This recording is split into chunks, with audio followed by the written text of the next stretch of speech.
आप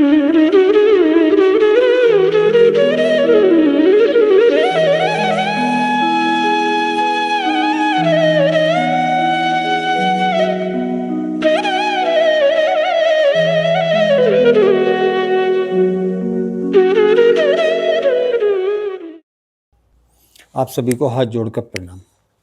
आप सब लोग जानते हैं कि वर्ष में 2 बार नवरात्रे आते हैं। एक बसंत नवरात्रे जो चैत्र मास में आते हैं, एक शारदीय नवरात्रे होते हैं।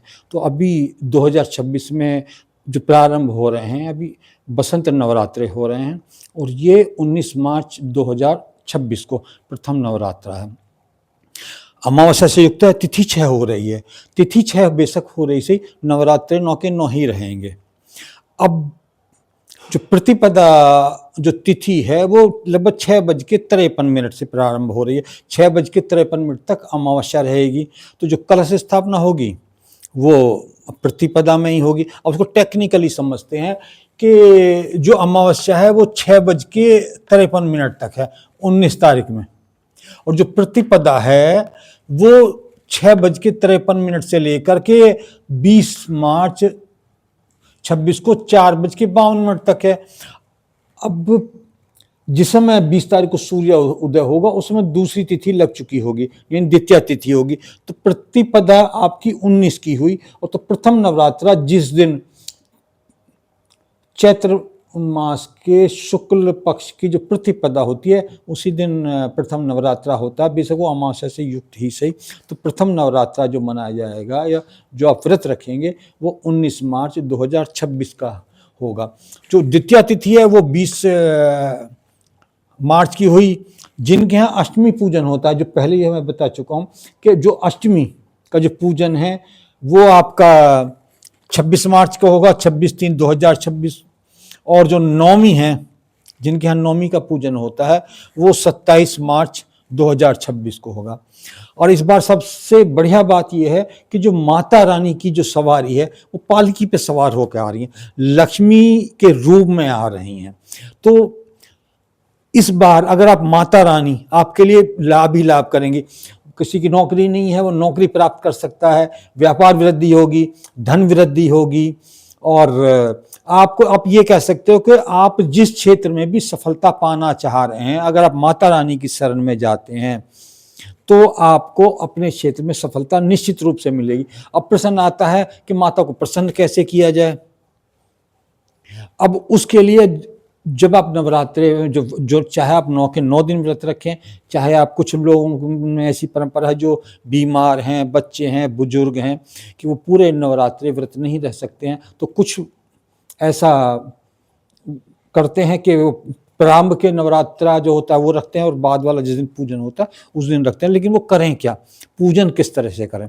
तो पूजन करने के लिए अब मैं बताता हूँ कि आप कोई भी दुर्गा सप्तशती ले लीजिएगा, और वैसे मोस्टली लोग गीता प्रेस की करते हैं जिसमें संस्कृत भी दी होती है और हिंदी होती है। तो सबसे पहले करना क्या है कि आपने माता जी का दरबार लगाना है, उनके वस्त्र भी चेंज करने हैं, सब कुछ उनका नया नया आपने करना है, इनकी सेवा करनी है। उसके साथ साथ जब आपका दरबार लग जाएगा तो उनका पंचोपचार से या 10 उपचार से या 16 उपचार से उनका पूजन करना चाहिए। साथ के साथ आपको कलश की स्थापना करनी। जब आप कलश की स्थापना करते हैं तो कलश में गंगा जल डालें। कई लोग क्या करते हैं कि उसमें पानी, सादा पानी डालते हैं और वो 9 के 9 दिन में उसमें से दुर्गंध आने लगती है। तो आप गंगा जल की व्यवस्था करें और गंगा जल ही उसके अंदर भरें। हल्दी डालें, पंच औषधियाँ होती हैं वो डालें। कलश के ऊपर एक नारियल पे आप लाल वस्त्र रखें, क्यों माता रानी को जो महरूम वस्त्र होते हैं वो दिए जाते हैं। तो आप अगर आपके पास महरूम कलर की कुछ चुनरी लें या कोई वस्त्र ले लें, नया वस्त्र लें, वो आप नारियल पे रखें।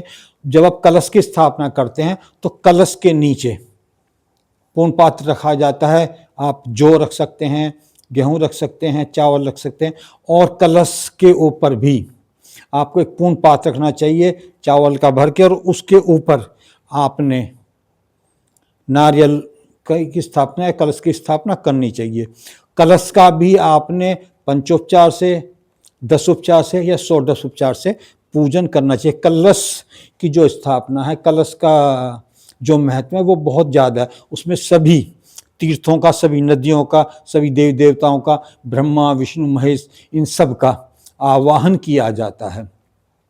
तो कलश की आपने पूजन करना है और माता रानी का आपने पूजन करना है। उस पूजन करने के उपरांत में आपने सबसे पहले माता जी के 108 नाम है, अष्टोत्तर सतनाम स्तोत्र का पाठ करेंगे। उसके बाद में आप कवच का पाठ करें, अर्गला स्तोत्र है और कीलक है। उसके बाद में आप दुर्गा सप्तशती का पाठ करें। जिनमें सामर्थ्य है वो पूरी दुर्गा सप्तशती पढ़ें। 9 के 9 दिन, 3 घंटे का समय लगता है लगभग। 3 घंटे में आप पूरी दुर्गा सप्तशती का पाठ कर सकते हैं। कई लोग हैं जो नहीं कर पाते हैं, तो उनको एक तो दुर्गा जी के 108 नाम, जो गीता प्रेस गोरखपुर की एक पुस्तक है, मैं आपको दिखाई देता हूँ, अगर आपको दिखाई दे रही होगी तो ये वाली है।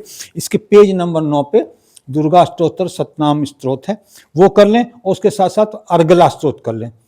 उसके साथ आप नरवान मंत्र, ओम ऐं ह्रीं क्लीं चामुंडाय विच्चे, इस मंत्र का अपनी यथाशक्ति अगर आप कर सकते हैं, ज़्यादा से ज़्यादा, जितना ज़्यादा से ज़्यादा करेंगे उतना ही आपको उसी रेशों में लाभ मिलेगा। आप इसको ऐसे समझ लीजिएगा कि जितना ज़्यादा आप जूस पिएंगे, जितना ज़्यादा फल खाएंगे, जितना आप ज़्यादा ड्राई फ्रूट खाएंगे, जितना आप ताकत की दवाई लेंगे ज़्यादा मात्रा में, तो उतना ही आपका स्वास्थ्य अच्छा होता है। वैसे ही भगवान की पूजा है, भगवान की शरण में जाना होता है। आप जितना ज़्यादा मंत्र करेंगे उतना ही आपको लाभ मिलेगा, लेकिन लाभ निश्चित रूप से मिलेगा। मैंने बताया ना कि माता रानी जो है इस बार पालकी में आ रही हैं। आपको सभी मनोकामनाएं पूर्ण करने के लिए आ रही हैं।